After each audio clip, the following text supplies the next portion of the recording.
Super Piggy, isang kwentong pambata. Si Bruce ay isang magpapastol, subalit si Bruce ay sadyang may kalupitan sa mga alagang hayop.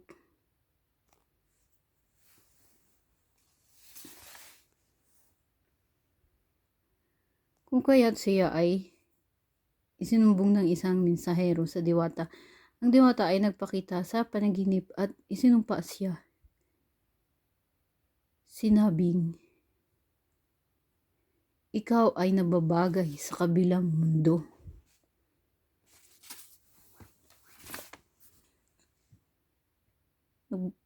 Patuloy ang paglalakbay ni Bruce.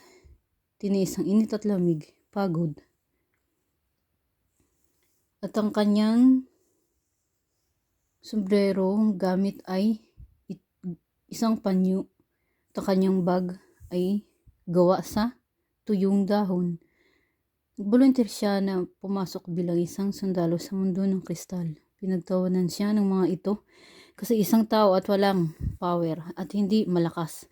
Sa pagpasok sa kaharian, ang lahat ay nag-iinsayo para sa darating na labanan sa pagsasanay.